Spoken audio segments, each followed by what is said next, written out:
Halo, Assalamualaikum. Perkenalkan, nama saya Anggiayu Ekawati, guru kelas 1 SD Negeri 1 Janan, Kecamatan Wedi, Kabupaten Klaten. Hari ini saya akan menjelaskan tentang AKM atau Asesmen Kompetensi Minimum. Nah, besok untuk penilaian Asesmen Nasional di tahun 2021 itu pakai ujian nasional atau ganti AKM ya. Menteri Pendidikan dan Kebudayaan Mendikbud Bapak Nadiem Makarim mengatakan bahwa perubahan mendasar pada asesmen nasional adalah tidak lagi mengevaluasi capaian peserta didik secara individu, akan tetapi mengevaluasi dan memetakan sistem pendidikan berupa input, proses, dan hasil. Kenapa sih harus diubah menjadi asesmen nasional? Mendikbud mengharapkan perubahan standar kelulusan dari ujian nasional menjadi asesmen nasional bisa mendorong perbaikan mutu pembelajaran dan hasil belajar peserta didik di Indonesia. Terus Bapak Ibu sudah tahu apa belum nih asesmen kompetensi minimum itu apa? Asesmen nasional adalah program penilaian terhadap mutu setiap sekolah, madrasah, dan program kesetaraan pada jenjang dasar dan menengah. Mutu satuan pendidikan dinilai berdasarkan hasil belajar siswa yang mendasar seperti literasi, numerasi, dan karakter, serta kualitas proses belajar mengajar dan iklim satuan pendidikan yang mendukung pembelajaran. Informasi-informasi tersebut diperoleh dari 3 instrumen, yaitu Asesmen Kompetensi Minimum atau AKM, Survei Karakter, dan Survei Lingkungan Belajar. Terus perbedaan UN dengan AKM apa nih? Perbedaan ujian nasional atau UN dengan AKM adalah dari jenjang penilaiannya. Apabila UN itu SMP, SMA, dan SMK, AKM dan survei karakter itu SD, SMP, SMA, dan SMK. Sedangkan untuk level murid yang mengikuti, untuk UN itu adalah murid tingkat akhir, sedangkan AKM dan SK itu dari murid kelas 5, 8, dan juga 11. Subjek muridnya untuk UN sensus seluruh murid, sedangkan AKM sensus sekolah dengan sampel murid. Tingkat jenis tes untuk UN high stake, sedangkan AKM itu low stake. Model soalnya untuk UN pilihan ganda dan isian singkat matematika SMA SMK, sedangkan AKM pilihan ganda kompleks, menjodohkan, isian singkat, dan uraian. Periode tes per murid untuk UN dilaksanakan kurang lebih 4 hari, sedangkan AKM dan survei karakter hanya 2 hari. Moda pelaksanaannya untuk UN itu semi online, sedangkan AKM full online. Kemudian untuk metode penilaiannya, UN computer based test, sedangkan AKM computerized multi-stake adaptive testing. Terus siapa aja nih kira-kira yang menjadi peserta dari AKM? Diikuti oleh seluruh satuan pendidikan, sekolah tingkat dasar dan menengah di Indonesia, serta program kesetaraan yang dikelola oleh PKBM. Diikuti sebagian peserta didik kelas 5, 8, dan 11 yang dipilih secara acak oleh pemerintah. Pemilihan mempertimbangkan faktor sosial dan ekonomi. Untuk program kesetaraan asesmen nasional diikuti oleh seluruh peserta didik yang berada pada tahap akhir program belajarnya. Diikuti oleh guru dan kepala sekolah di setiap satuan pendidikan.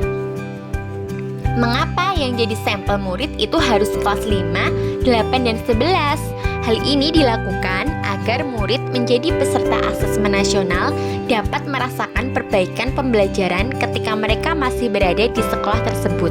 Selain itu juga bertujuan untuk memotret dampak dari proses pembelajaran di setiap satuan pendidikan atau sekolah.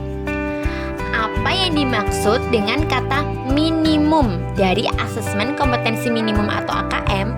Konten yang diukur pada literasi membaca dan numerasi adalah konten yang bersifat esensial serta berkelanjutan lintas kelas maupun jenjang. Tidak semua konten pada kurikulum diujikan sehingga sifatnya minimum. Mengapa yang diukur adalah literasi dan juga numerasi? Karena literasi dan numerasi merupakan kemampuan kompetensi yang mendasar dan dibutuhkan oleh semua murid terlepas dari apa profesi dan cita-citanya di masa depan. Selain itu, kedua kompetensi ini perlu dikembangkan secara lintas mata pelajaran, tidak hanya melalui pembelajaran bahasa Indonesia dan juga matematika. Apa perbedaan AKM dengan survei karakter? AKM mengukur hasil belajar kognitif, yang mengukur literasi membaca dan literasi matematika atau numerasi dari siswa. Sementara survei karakter mengukur hasil belajar emosional yang mengacu pada profil pelajar Pancasila, di mana profil pelajar Pancasila yaitu beriman, bertakwa, berakhlak mulia, berkebinekaan global, bergotong royong, bernalar kritis, mandiri, dan kreatif. Apa saja komponen dari literasi membaca dan numerasi yang diukur pada AKM?